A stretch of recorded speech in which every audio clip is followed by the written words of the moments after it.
Good afternoon po sa ating lahat at dito na po tayo sa Pahayag 13, sa Revelation 13 po, chapter 13, ang unang halimaw. So pagkatapos ay nakita kong umahon sa dagat ang isang halimaw na may 7 ulo at 10 sungay. So may korona ang bawat sungay nito at sa bawat ulo ay nakasulat ang mga pangalang lumalapastangan sa Diyos. So dito po sa chapter 13 ng verse 1, sinasabi po dito na umahon po ang isang halimaw. So ito po yung isang dragon na nagkatawang tao. Ito po yung si Satanas. Siya po ang unang halimaw at umahon po siya. Ibig sabihin, yung dagat nag-symbolize po as mga tao, espiritu, ganon, at umahon po siya. Ibig sabihin po ay naging kaisa na din po siya sa mga tao. Nagkatawang tao po siya. So yun po ang ibig sabihin na umahon mula sa dagat. At may korona, yun nga, may korona ang bawat sungay nito at sa bawat ulo ay nakasulat ang mga pangalang lumalapastangan sa Diyos. Ang halimaw ay parang leopardo. Ang mga paa nito ay tulad ng mga paa ng oso at ang bibig ay parang bibig ng leon. So dahil po siya po ay cherubim. So ibinigay ng dragon sa halimaw. Siya po ang unang halimaw.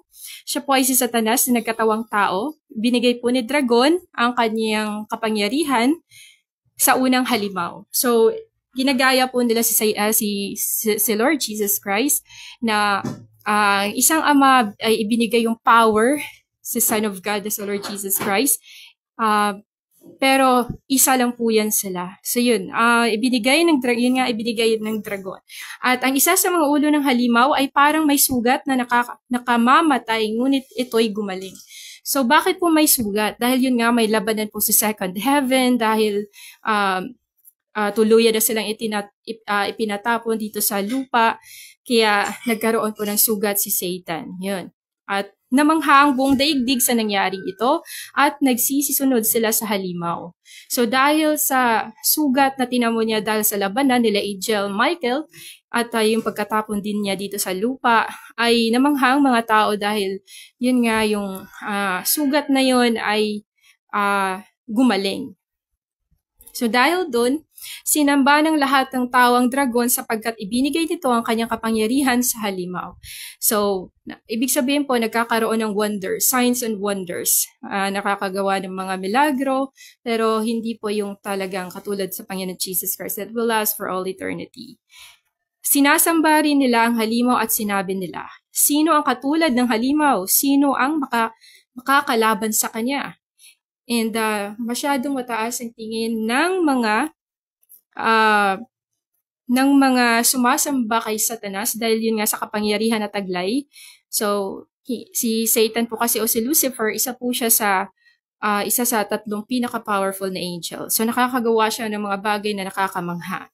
So, pinahintulutang magsalita at ng kayabangan ng halimaw, lumapastangan sa Diyos at maghari sa loob ng 42 buwan. So, yun po ay binigyan po siya ng karapatan o panahon para maghari dahil yun talaga yung gusto niya na maging isang Diyos din siya. So, binibigyan siya ng panahon ng Panginoon Jesus Christ para maghasik ng lagim. Nilapastangan nga niya ang Diyos, ang pangalan ng Diyos, ang tahanan ng Diyos, at ang lahat ng nakatira doon. Siyempre, dahil siya ay negative force na, opposite na siya kung anong meron sa langit, hindi na siya yung katulad ng mga holy angels. So, pinahintulutan din siyang digmain at lupigin ang mga hinirang ng Diyos. Ito po yun. Sa pamamagitan ng sari-saring problema, temptation, so hinayaan po siya na makipagdigma sa spiritual sa mga anak ng Panginoon. At binigyan siya ng karapatang mamahala sa bawat lahi, lipi, wika at bansa. Ito po yung sinasabi din sa nakalagay doon sa Revelation 7, 6 ata yun, na yung nakasakay po siya ng kabayong puti. Diba? Siya po yung binigyan siya ng korona na maghari para gapiin o para paghariin ang bawat lipi, lahi, wika at bansa. At dahil din sa kanya, kaya nagkakaroon ng sakuna palagi. So, sasamba sa kanya ang lahat ng nabubuhay sa ibabaw ng lupa. Maliban sa mga taong mga pangalan ay nakasulat sa aklat ng buhay bago pa likhain ang sanlibutan. So ang aklat na ito'y pag-aari ng korderong pinatay. So yun po yung mangyayari po sa mga hindi nakasulat sa Book of Life. Sila po yung sasamba sa halimaw from the very start. Ang lahat ng mga may pandinig ay makikinig. Ang lahat ng may pandinig ay makinig. Ang nakakaintindi daw ay makinig. Ang sino mang itinakdang mabihag ay mabibihag. So, may mga tao talagang destined para makulong, may destined talaga para mapugutan ng ulo, may destined talaga para i-persecute, etc. So, ang itinakdang mamamatay sa tabak ay sa tabak nga mamamatay. Ito isang panawagan na magpakatatag at mananatiling tapat ang mga hinirang ng Diyos. So, posible din po, dahil ang isang tao nakapatay kahit na nagrepent na siya, no, ginagawa pa din niya yun. So, pwedeng, kung halimbawa, hayaan ng Panginoon na nakatadhana siyang talagang mamatay din sa sword, kaya ganun din po ang mangyayari sa kanya. So, yun. So, ang ikalawang halimaw, ito na po tayo sa chapter 13 ng ikalawang halimaw. At nakita ko ang isa pang halimaw na lumilitaw mula sa lupa. Yung lupa po, yung mga tao. At balik po tayo dito nga pala sa chapter 13 ng verse 1 na lumitaw yung unang halimaw mula sa dagat. So, dagat kasi symbolizes spirit, symbolizes angels, as mga, yun nga, spirits ng mga beings. And,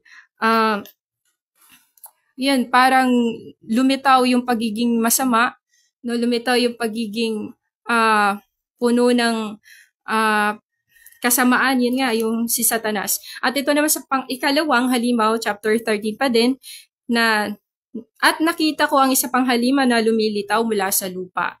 May dalawang sungay ito na tulad ng mga sungay ng isang batang tupa. Ngunit nagsalita ito na parang dragon. So yan nga guys, siya din ay ang ikalawang halimaw, siya po ay isang false prophet. Itong espiritu na ito ay pumapasok po ito sa mga taong hindi po nakasulat ang pangalan sa Book of Life. Yung mga servant ko, no. Ginamit niya ang lahat ng kapangyarihan ng unang halimaw upang ipatupad ang kagustuhan nito. So ipatupad kung anong mga gustong maaring mangyari ng isang ni Satanas. Yun, yung unang halimaw na yun. Sila po ay right hand ni Satanas, itong false prophet na ito, at nasa iba't ibang parte po siya ng mundo, nasa iba't ibang churches din po ito. No, talagang pumapasok po ito sa mga servant ko no ng Panginoon, servant ko no. 'Yun. Ang lahat ng tao sa lupa ay pinilit niyang sumamba sa unang halimaw na nagkaroon ng sugat na nakamamatay. So ito po pinipilit din po yung vaccine, talagang pinipilit po yan sa mga tao para sa mga may trabaho, hindi ka pwedeng mag-continue sa pagtatrabaho kung wala kang vaccine, kaya kailangan talagang mapipilitan kang magpatatak ng vaccine dahil yun yung parang required sa company. So yun. At ito din pong false prophet na ito, nakagawa siya mga nakakamanghang bagay, nakakapagpagaling din po siya, katulad na lang din ng mga albularyo, yung mga ganun po. Ngunit gumaling na, yan nga. Wait na po. Ang lahat ng tao sa lupa ay pinilit niyang sumamba sa unang halimaw na nagkaroon ng sugat na nakamamatay. Ngunit gumaling na. Kahangahangang mga kababalaghang ginawa ng pangalawang halimaw. Nagpaulan siya ng apoy mula sa langit. Ito po yung mga false prophet. Naalala ko po isa pong false prophet po ng Africa. Nakakapagpababa po siya ng apoy sa pamamagitan ng pagdarasal daw. Pero yun nga po kapag kay Lord Jesus Christ, kayo are very simple servant. Kay Lord, hindi kayong tipong showy, ganon. Kasi nga ang sa kalaban talagang very showy sila. Yung talagang nakakapag-execute sila ng mga signs and wonders. Mostly talaga nakakagawa sila ng signs and wonders para talagang ma-deceive yung dapat na ma-deceive. Para mahuhulog sa patibong ni Satanas yung mga taong hindi nakasulat ang pangalan sa aklat ng buhay. Nalinlang niya lahat ng tao sa lupa sa pamamagitan ng mga kababalaghang kanyang ginawa sa harapan ng unang halimaw. So ito yung ginagawa ng mga false prophet, no? Si Pope Francis, yung mga false prophet na ginagamit ng Diablo, na pinapasukan po ng spirit ng false prophet. Sila po yung nakakagawa ng mga nakakamahang bagay, kaya madami pong naniniwala sa kanila, madami lumalapit dahil sa milagro pinapakita nila. And yun, paraan din yung para ma-deceive ang tao dahil sa miracle. Nahikayat niya ang taong gumawa ng isang larawan ng unang halimaw na nasugatan ng tabak ngunit nabuhay. So ipinahintulot din sa kanya na bigyan niya ang hininga ang larawan ng unang halimaw. So ito po yung nangyayari din, ginagaya sa Lord Jesus Christ, yung crucifixion and death ni Lord Jesus Christ. Ganon din nangyayari kay Satan. Sugatan siya, tapos yun, na gumaling siya at nakapagbigay buhay din siya sa isang larawan. Kaso nga lang, larawan yun, guys. Hindi talaga niya hindi niya ma-imitate, hindi niya magayang exactly talaga kung ano yung magawa ng Panginoon. Kaya makapagsalita ang larawan at ipinapatay nito ang lahat ng ayaw sumamba sa kanya, ang mga walang mga 666, kasi hindi makakapagsamba ang walang 666, kasi syempre andun pa din yung tipong hindi sila yung obligadong magsimba kasi wala naman silang tatak. Something ganun. Sa pilitang pinatataka ng ikalawang halimaw ang lahat ng tao sa kanilang kanang kamay o sa noo, maging sila'y dakila o hamak, mayaman o mahirap, alipin o malaya. So ito pong pagtatak po, ito po ay spiritual, hindi po ito yung tipo talaga na although gagamitan din ng physical. So yun po, yung pagtatak po ng yung vaccine, kapag pag-inject po sa katawan natin po yun, no, hindi lang po sa kanang kamay o noo yun, magkakaroon ng 666 o RFID chip, kundi magkakaroon din po ang buong parte ng katawan. Dahil dadaloy po doon, sa dugo. Yun, dumadaloy po yun sa dugo. Kasama po yun sa dugo. So, nadadaluyan lahat ng parte ng katawan at nagkakaroon ng tatak po yun. Hindi lang noo o kamay. At walang maaring magtinda o bumili malibang sila'y may tatak ng pangalan ng halimaw o ng bilang na katumbas ng pangalan yon. So, imagine po, madami pong mga preachers o mga Christians sinasabi, wala naman yan sa Bible. So imagine kapag ilalagay yan sa Bible, may madideceive pa ba kung lahat nagbabasa ng Bible? So ibig sabihin wala po. Diba? Wala nang tatanggap ng vaccine. So ibig sabihin hindi siya anointed deceiver si Satan kung lahat na lang i-reveal. So lahat na lang po i-reveal niyan. Ayan, mga ganun. Kasi nga po, dahil sa vaccine din, pinakita dyan ang separation din talaga ng mga tupa ni Lord at tupa ng kalaban. So yun nga po, kailangan dito ang karunungan, maaaring malaman ng sino mang matalino ang kahulugan ng bilang ng halimaw, sapagkat ito'y bilang ng isang tao. Ang bilang ay 666, so 666. So ang 666 po ay siyang magpukontrol sa katawan ng tao. May DNA na po siya ng isang demonyo. So, ang awit ng mga tinubos, chapter 14, tumingin ako at nakita ko ang kordero na nakatayo sa bundok ng Zion, kasamang 144,000 tao. Nakasulat sa kanilang noo ang pangalan ng kordero at ang pangalan ng kanyang ama. So, ano po pang pangalan ng kordero? Pangalan din ng ama. Diba? Kung talagang kung talagang ama lang, walang pangalan yung ama, di ba? Bakit sinasali, anong pangalan ng kordero? At pangalan din ng ama. Sabi niya, nakasulat sa kanilang no, pangalan ng kordero at ang pangalan ng ama. Ibig sabihin, may pangalan ng ama. Ano ba pangalan ng kordero na yun at pangalan ng ama? Wala namang ibang pangalan na bumaba galing langit kundi Jesus Christ. At narinig ko mula sa langit ang isang tinig na sinlakas ng rumaragas ang tubig at dagundong ng kulog. Ibig sabihin, ito po siya talaga ang source ng power, si Lord Jesus Christ. Ang tinig na narinig ko ay parang tugtugan ng mga manunugtog ng alpa. Sila'y umaawit ang isang bagong awit sa harap ng trono at sa harap ng 4 na nilalang na nabuhay at sa harap ng matatandang pinuno. Walang matututong umawit sa awit na iyon kundi ang 144,000 tinubos mula sa daigdig. So ito po yung mga descendant ni Jacob. Sila po yung tinubos, talagang sinadyang puntahan dito sa mundo ng Panginoon.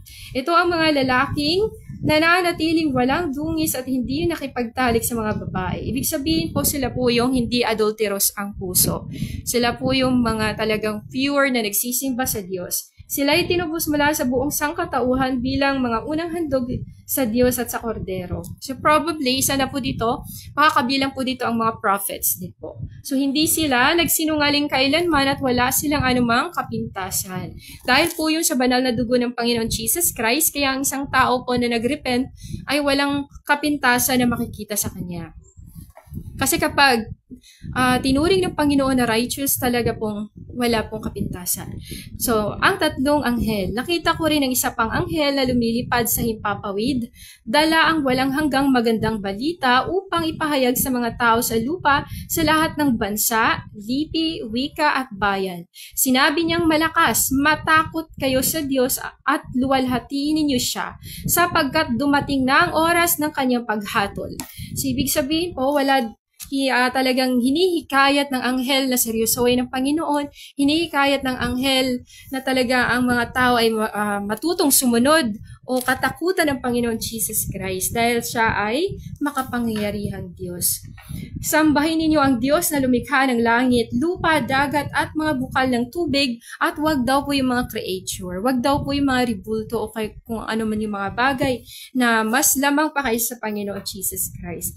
So, sumunod naman ang ikalawang anghel na nagsasabi, bumagsak na ang makapangyarihang Babylonia na nagpainom sa lahat ng mga bansa ng alak ng kanyang kahalayan. So lahat po ng pupunta sa bansang Babylonia ay talaga pong ma-i-infect po. Talagang ma-i-impluensyahan po ng Babylonia dahil masyadong ma-impluensya po siya na bansa. At yun po ay ang Amerika. At sumunod sa dalawa ang ikatlong anghel na sumisigaw. Sino mang sumasamba sa halimaw at sa larawan nito at nagpatatak sa kanyang noo sa kamay, ay paiinumin ng Diyos ang purong alak ng kanyang puot na ibinuhos sa kopa ng kanyang galit. So ito yung sinasabi ni Lord Jesus Christ, Yeshua HaMashiach, na talagang very horror ang sasapitin ng isang vaccinated na may tatak 666. Pahihirapan sila sa apoy at asopre sa harapan ng mga banal na anghel at sa harapan ng kordero. So imagine po yan, yung lake of fire po, which is the final judgment, final destination. Makikita po makikita po ng mga anghel yun. Talagang masusunog ka sa harapan ng mga anghel, sa mga taong, sa mga prophets, sa mga banal na lingkod ng Panginoon.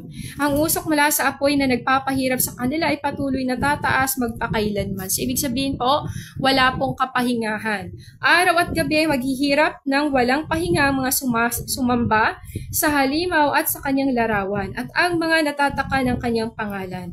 Ito'y panawagan na magpakatatag ang mga hinirang ng Diyos, ang mga sumusunod sa mga utos ng Diyos at nananatiling tapat kay Jesus. At narinig ko mula sa langit ang isang tinig na nagsasabi, isulat mo, mula ngayon, pinagpala mga mamamatay na naglilingkod sa Panginoon. So, ibig sabihin po no, na kahit nahihirapan ka na, nagpatuloy ka pa din, and bless ka sa huli mong mga araw ay talagang i-bless ka ni Lord Jesus Christ. At sinabi ng Espiritu, totoo nga sila ang pinagpala, magpapahinga na sila sa kanilang mga pagpapadal, sapagkat sinusundan sila ng kanilang mga gawa. So dahil po yung sa gawa, yung righteous acts or yung practice ng holiness, kaya nagiging makalangit din po yung estilo ng isang tunay na Kristiyano. So, ang pag-aani. So, tumingin uli ako at nakita ko ang isang puting ulap at nakaupo rito ang isang kamukha ng anak ng tao. May suot na koronang ginto at may hawak na isang matalim na karet. So, ito po yung anihan na. So, ibig sabihin, malapit na po talagang mangyari ang rapture, yung anihan. So, halos lahat po na nakasulat sa Bible ay nangyayari na. Ang rapture na lang po talaga at yung pagbabalik, yung maaari mangyari, yung end of the world, yung tinatawag na mangyayari na, kinatatakutan ng mga tao. Ang hindi na lang po talaga nangyari. So, matagal na pong nagtataka, no? Mga ilang years na po, thousand na po talaga na tinatataka na ni Satan yung para sa kanya. At yun nga, sinisave naman ni Lord Jesus Christ. Kung ano yung binawasak ni Satan, yun yung nire-restore ng Panginoon Jesus Christ. Isa pang anghel ang lumabas sa templo at nagsalita ng malakas sa nakaupo sa ulap. Gamitin mo na ang iyong karit gumabas ka na sapagkat panahon na. Hinog na ang aanihin sa lupa. So, nang tinanong ko po si Lord, kailan ka po babalik, Lord? Bigla po talaga nag-response. No? May mga times na kailangan mo maghintay sa response niya. May mga times din na talagang instant kang sasagutin. So, sabi po niya ay maghanda na. So, yun. Ginamitan niya ng nakaupo sa ulap ang kanyang karit at ginapas niya ang anihin sa lupa. At isa pang anghel ang nakita kong lumabas sa templo sa langit. May hawak din tong matalim na karit. Lumabas naman mula sa dambana ng isa pang anghel. Siya ang mamamahala sa apoy sa dambana. Sinabi niya sa anghel na may matalim na karit, gamitin mo na ang iyong karit at anihin mo ang mga ubas sa lahat ng ubasan sa lupa sapagkat hinog na ang mga ito. So, sila po yung mga inuutusan ng Panginoon Jesus Christ para sa pag-gather po ng mga taong ililigtas ng Panginoon sa rapture. Kaya ginamit ng anghel ang kanyang karit, inani ang mga ubas at inihagi sa pisaan ng matinding puot ng Diyos. So after po ng rapture, pagkatapos pong kuhanin ng Panginoon Jesus Christ ang kanyang mga anak, ay dadating po ang matinding puot ng Panginoon. Ibubuhos na po niya. Pinisa sa labas ng lungsod ang mga ubas at mula sa pisaan ay bumaha ng dugo. Ang lawak ng baha ay umabot hanggang 300 kilometro at 5 talampakan ang lalim. So yun po yung maaring mangyari after sa rapture po at napaka-horror po talaga sasapitin ng mga maiiwan. Sa chapter 15 po, ang mga panghuling salot. Nakita ko rin sa langit ang isa pang kakaiba at kagila-gilalas na palatandaan. May 7 anghel na may dalang 7 salot. Ito ang panghuhuling salot sapagkat dito matatapos ang puot ng Diyos. So ito po yung binabanggit na 7 trumpets. Trumpets po. So yung 7 bowls of wrath of the Lord Jesus Christ. The wrath of the Lord Jesus Christ. So, ibig sabihin po, may parang talagang konektado yung may mga verses po na magkasunod-sunod. Pero minsan po, hindi talaga yung tipong in order na katulad na nakasulat niya sa Bible. Minsan yung kung anong nakasulat sa chapter 7 ay yung continuation ay nasa chapter 15, etc. Sa chapter 7, mga ganun po, kung ano nakasulat doon. Magko-continue sa ibang chapter. And yun nga, kapag may pandinig ka daw, talagang kung may espiritu ka ng Panginoon Jesus Christ, maintindihan mo kung anong nakasulat dito. So, ito yung sinabing 7 trumpets, 7 bowls ng galit ng Panginoon Jesus Christ. So, may nakita akong parang dagat na kristal na nagliliyab. Nakita ko rin ang mga nagtagumpay laban sa halimaw at sa larawan nito at sa nagtataglay ng bilang nakatumbas ng kanyang pangalan. Nakatayo sila sa tabi ng dagat na kristal. Hawak ang mga alpang bigay sa kanila ng Diyos. So, bibigyan ng karapatan ang mga taong mag-worship sa Panginoon Jesus Christ.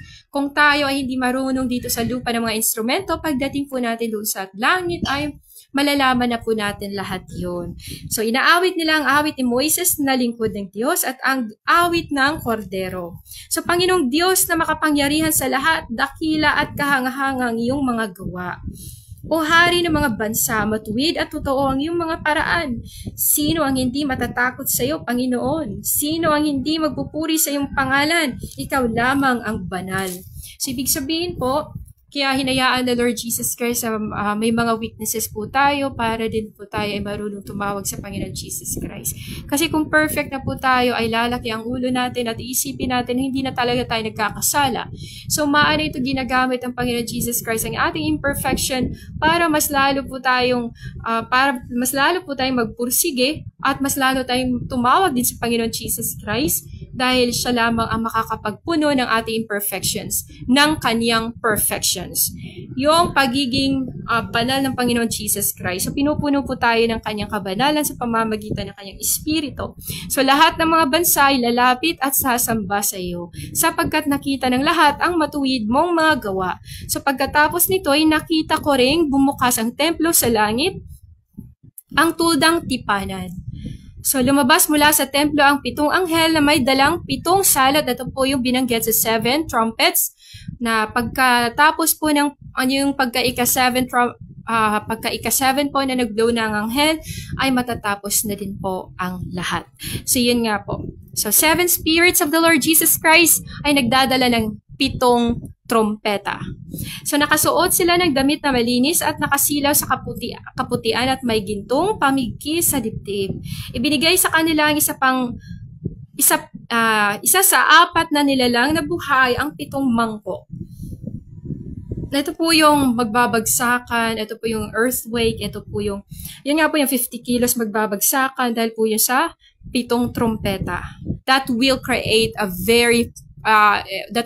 a pervading sound. Mangkok na ginto na punong-puno ng puot ng Diyos na siyang nabubuhay magpakailanman. Ang templo ay napuno ng usok na nagmumula sa kaluwalhatian at kapangyarihan ng Diyos at walang makakapasok sa templo hanggat hindi natatapos ang 7 salot na dala ng 7 anghel. So wala pong makakapasok sa templo dahil ito po ay puno ng kapangyarihan ng Panginoon Jesus Christ. Ibig sabihin po, walang makakakilo sa panahon na yon. Tulad na nangyari doon sa Tulda, nung talagang binuhos ng Panginoon kanyang espiritu, ang mga priest doon, ang mga pare, ay hindi talaga sila nakakagalaw ng mabuti dahil natutumba po sila at wala silang magawa. Kasi nga, sila ay napuspos ng Holy Spirit ni Lord Jesus Christ. Ang lugar ay puno ng kapangyarihan ng Espiritu ni Lord Jesus Christ. So wala po talagang imposible sa pangalan ni Lord Jesus Christ. At dyan po nagtatapos ang chapter 16 ng Revelation. Maraming salamat po sa pakikinig at kung saan mang lupalop po kayo ng mundo ngayon. Thank you so much for listening and bless your heart.